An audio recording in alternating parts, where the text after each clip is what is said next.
So I was in Boston this week listening to some Patriots radio talk about Diggs. Good morning, Jeremy and Joe. Got a call in a moment here.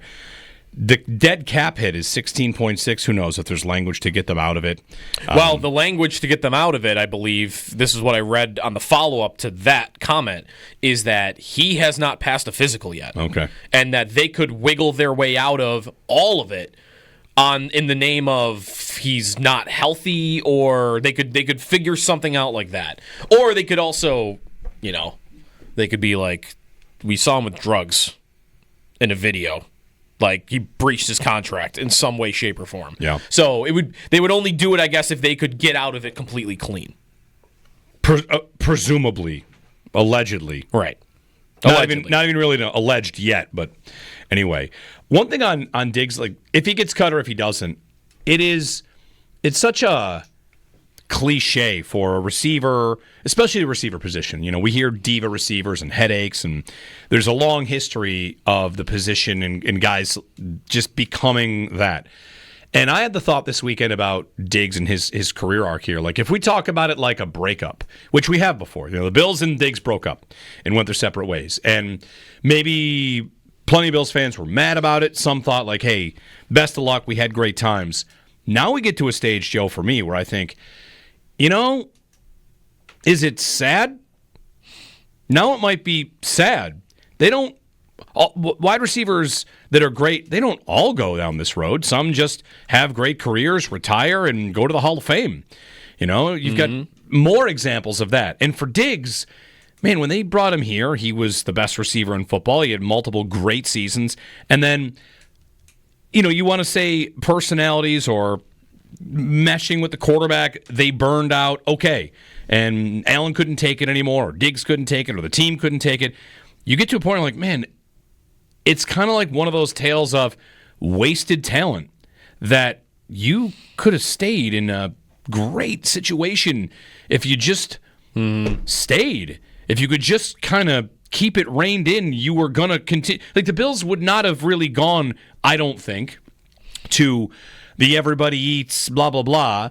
It would have just been he's still on the team and we're going to get other receivers and keep going. And he would have had a career here. He'd had at least one more year. Maybe he tears his ACL. And I don't know. To me, the whole thing kind of gets a little sad if it ends up where he does get cut. And now he's... Deontay Johnson is an example of this, too. Deontay Johnson is provably great at getting open. He's an incredible receiver, but he burned out in Pittsburgh and immediately went to, Carolina, and then to Baltimore and Houston, and now he's in Cleveland, and you think, this is an incredible talent that is going to be wasted. Sometimes it happens but where... even that guy's not, Diggs was one of the best receivers in football. Hall of Fame trajectory. If kept going, and maybe he still will, but... And Johnson, I feel like, could have been that maybe somewhere else. Johnson's great talent, one of the elite separators in the league, and gone.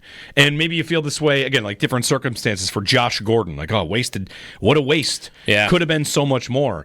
And for Diggs, maybe you feel this way about Antonio Brown, how he was incredible, and it ended fast, and it burned out hard. Mm-hmm. So... that's the kind of thought I had about this with Diggs yesterday. If he gets cut, all right, see you later. It goes from, thinking, all right, hey, sometimes relationships only last 2-4 years, whatever. And this time, not going to make it 2 months? That's tough. So I'm not even saying I feel for him. I just feel for, what a waste. What a waste. If you could have just kept it together here, he'd have, another 1,000-yard season? You would have had 1,000 yards in this offense last year, probably. He could still play.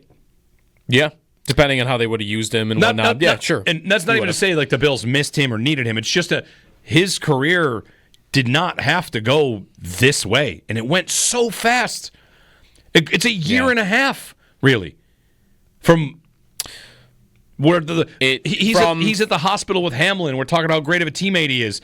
To a month later, there's cracks in this foundation, and then it's over before it's over. Right. And his ability, how long has it been since he was thought of as one of the best premier players of the position? I mean, first half of the year, his last year with the Bills, 2023. Remember him against Miami? Yeah. The Dolphins come in after scoring 70 points, and it's like, come on, like 70 points against the Broncos. We're going to put you in your place. 3 touchdowns. Then that day, it was Allen to Diggs. That's his final year. He was unstoppable. And by the second half of that year, it started to look like, he's maybe not as good anymore as we thought he was. And so go to middle of 2023 to right now. That's not even 2 calendar years. And he went from still thought of as one of the best receivers in the league to now. I don't want to write him off though for the how good he is, because I don't know how good he's going to be. I know but post injury, that's tough. I'm pretty confident he's never going to be an elite number 1 wide receiver on the outside again. Right, that's done. I don't even know if he'll ever play on the outside again. He's probably a slot guy from here to the end, and he could be good. Larry Fitzgerald went to the slot at the end of his career and was still very good. But his days as a number 1 elite receiver in the game went from, he's in that conversation to he's not even near the conversation within 2 years. Yep. And that could be age, too. Tyreek Hill, I don't think, is in that conversation anymore. Right, Tyreek Hill, all of a sudden. And that was a year and a half ago. He was the best receiver in football. His explosive numbers went way down. It's all a point to be made about, like, why do these players hold out for the biggest contract they can get when they can? Because it goes fast. It's why I'm reading, like, I think they'll get it done. I don't think this will get that dramatic, but that like Terry McLaurin is not playing another down until he gets a new contract because he's 29. Yeah, like he wants it. I want it now. I'm not waiting. Scott in Cheektowaga is up. Hey, Scott. Good morning, gentlemen. Good morning. How are you? Good. Off the topic of what I called for, but it is secretly, I'm privately celebrating the Stefon Diggs meltdown and how far he's fallen since he's left us. I think it's comical. Sorry, that's awful to say, but no, it's a lot of Buffalo people probably feel that too. The point I was calling about was the Sabres, and I thought, well, on hold, I thought of the best way I could explain it is if you've ever seen one of those crime family FBI takedown kind of movies where they show behind the scenes at headquarters where they have that like dry erase board with the family tree of the head of the crime family and then all the underbosses, and they're trying to work their way all the way up to the top.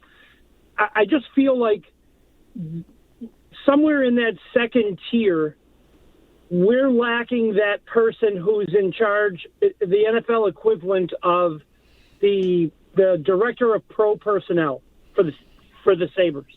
That the person that just is the Bill Belichick for the Sabres, and not necessarily the GM, but maybe that's the problem.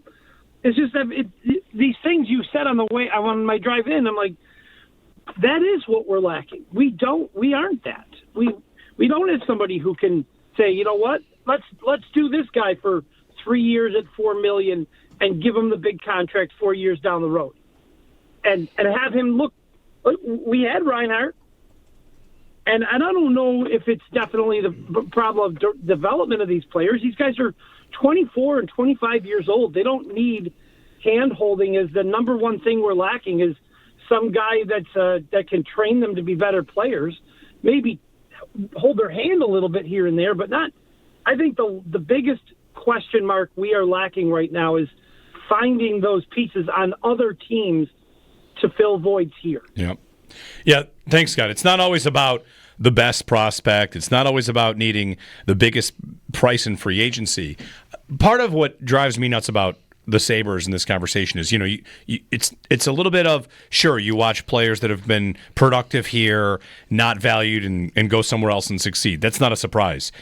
I think about the players that along the way we mentioned as, how about this guy? And for a good 5 years, there's this attitude of that doesn't fit the timeline. That doesn't fit the timeline. This team is young. We don't want a guy who's 28. It was multiple years of not wanting a player that was 29. And then Jason Zucker shows up and is really good. And like, oh, okay, yeah, a guy like that is actually important.